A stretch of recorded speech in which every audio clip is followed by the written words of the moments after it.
ये नमक का कितना रेलेवेंस है सर? नमक भी आजकल बहुत बड़े तरह के आते हैं।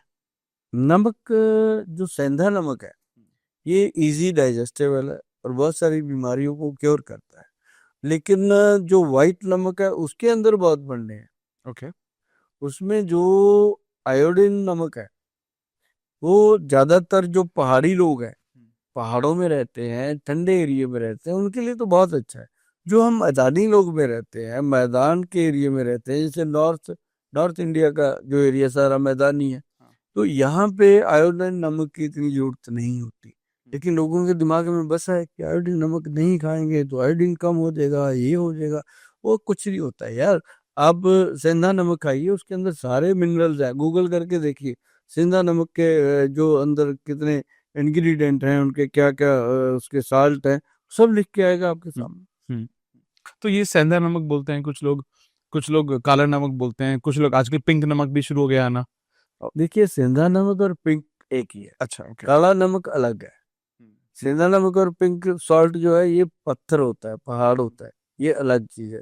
जो काला नमक है उसको बनाया जाता है कई चीजें मिला के, अच्छा। वो बना बनाया पैदा नहीं होता। अच्छा। तो जो व्हाइट नमक है वो समुद्र से निकलता है, खारा होता है। तो ये हमारे लिए ऐसी चीजें नहीं है। हम सेंधा नमक खाएंगे हम्म। और पूरा स्वस्थ जीवन पाएंगे। हम्म। हम्म। एक और सर इम्पोर्टेंट पार्ट है। बहुत सारे लोग इसको सवाल में लास्ट टाइम भी पूछा बहुत सारे लोगों ने, वो था फास्टिंग का कितना इंपॉर्टेंट रोल है। एक तो है फास्टिंग, तो जैसे कुछ लोग महीने में एक फास्ट रखते हैं, कुछ लोग हर हफ्ते में रखते हैं भगवान के नाम पर ही, और हेल्थ को भी कंसीडर करते हैं। कुछ लोग इंटरमिटेंट फास्टिंग रखते हैं, हम्म। 11 बजे खाते हैं, शाम को 7 बजे। तो ये फास्टिंग होना, ये हमारे सिस्टम के लिए कितना इंपॉर्टेंट है?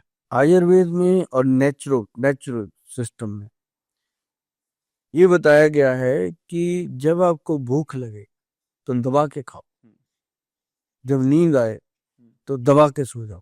बस दो ही मंत्र है ना। और जब नींद आ रही है तब मोबाइल देख रहा है, जाग रहा है, सोता नहीं है। भूख लगी है तो काम कर रहा है, भाग रहा है, चाय पी के अंदर जला ही जा रहा है, रोटी के लिए टाइम नहीं निकाल रहा। तो ये प्रॉब्लम। हम्म। हम्म। अब लोग कहते हैं डाइट चार्ट दे दो, मैं दे दूंगा। 20% भी करके दिखा देना। डाइट चार्ट मांग रहे हो, मैं उसका 10,000 रुपये लेता हूँ डाइट चार्ट का। मैं तू ले जा, 10,000 भी दे जा, तू दे भी जाएगा। लेकिन उसका 20% भी तू मेरे को टिक कर दे, मैं कर लूंगा, फिर ले जा। नहीं, पैसे खराब करने का क्या फायदा।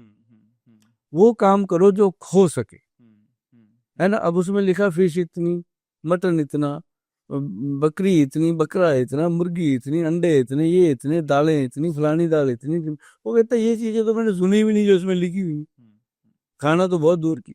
तो डाइट चार्ट के पीछे जाओ, लेकिन इतना भी ना जाओ कि जीवन ही खराब हो। हाँ, फास्ट रखना बहुत जरूरी है। जो धर्म से हमारे बुजुर्ग जोड़ गए हैं, 50-60 फास्ट है एक साल में, तो बढ़िया है। इतने के करने चाहिए कि महीने में अपन ने 2 कर लिए, 3 कर लिए, बहुत है। तो वो फास्ट जरूरी होता है। जैसे संडे को मैं कहता होता हूँ लोगों को कि अगर आपको स्किन की प्रॉब्लम है या स्किन की प्रॉब्लम नहीं भी है, कि हो ना अपने को, तो आप संडे को नमक छोड़ दो। हम्म। ओनली नमक, संडे को छोड़ दो। ओके। इतना ही काम है। और जो आपकी फेवरेट सब्जियां हैं उसमें से माँ की दाल, राजमा, आलू, चावल, अरबी, भिंडी, 6 बोल दी मैंने। सातवीं है व्हाइट चना। धीरे धीरे इनको अवॉइड करो। ओके। अगर महीने में 4 बार खाते हो, 2 बार खा लो। 2 बार खाते हो, 1 बार खा लो। 1 बार खाते हो तो हफ्ते में 1 बार खा लो। मतलब ऐसे धीरे धीरे इसको निकालो। निकाल लो लाइफ से। और कोशिश करो कि रसोई घर में से एल्युमिनियम का बर्तन सारा निकाल दो। अच्छा, ओके। कोशिश करो, क्योंकि सारा। हाँ, जो फ्राई पैन है, हाँ। कुकर है, एल्युमिनियम का बर्तन निकालो बहुत। ये। हाँ, ये पॉइजन है। ओ। और खाने को भी पॉइजन करता है। पेट गैस, एसिडिटी, जलन कहाँ से आ गई। बहुत नॉर्मल है, तो हर घर में है एल्यूमिनियम तो। कहाँ से आ गई जी, पहले तो होती नहीं। पहले नहीं थी होती। क्यों? पहले अपने घरों में सिल्वर होता ही नहीं था। हम्म। अब सिल्वर आया था, अंग्रेज लेके आए कि जितने जेल में कैदी हैं सबको सिल्वर के बर्तनों में खाना पकाओ, सिल्वर के बर्तनों में खिलाओ। ये स्लो पॉइजन है, धीरे धीरे धीरे धीरे मर जाएंगे, कमजोर हो जाएंगे। तो ये था फंडा। और हम लोग अपने घर तक ले आए इन चीजों को। अब वही बात होगी कि सभी लोग बीमार है। किसी के घुटने में दर्द हो रहा है, किसी को कहते हैं ग्रीस खत्म हो गया। लो, ये सीटियां मारता है कुकर। अब आप दाल बना रहे हो, उसके अंदर दाल डाली, उसने 3 सीटी बजाई, दाल तैयार। उसको खा के फिर बंदा सीटियां बजाता है, बाथरूम में सुबह उठ के सीटी मारता है, उठते बैठते घुटने दुखते हैं, सीटियां हाँ ऐसे ऐसे करते हैं। तो मतलब वो चीजें नुकसानदेह हैं।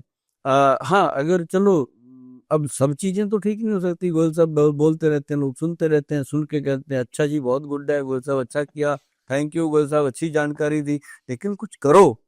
और ज्यादा नहीं कर सकते, वही सौंफ जीरा अजवाइन का पाउडर बनाओ, तवे के ऊपर उसको रोस्ट करके रखो, पाउडर तीनों का बनाओ, बना के जब भी खाना खाते हो उसके बाद खा लो, ताकि खाने के अंदर जो भी पेस्टिसाइड का प्रभाव है, जहरों का प्रभाव है, वो आपको नुकसान ना करे। और साथ ही थोड़ा सा गुड़ खा लो, गुड़ जो है उसको ट्रंक्लाइजर बोला गया है, अजवाइन जो है उसको ट्रंक्लाइजर बोला गया है, और जो जीरा है उसको डाइजेस्टिव सिस्टम के लिए बोला गया, और जो सौंफ है वो शरीर की स्किन को, बॉडी को ठंडक ताजगी देती है। तो मतलब ये है कि ये चीजें ऐसे नहीं बनी हुई, एक एक चीज का कोई मतलब है।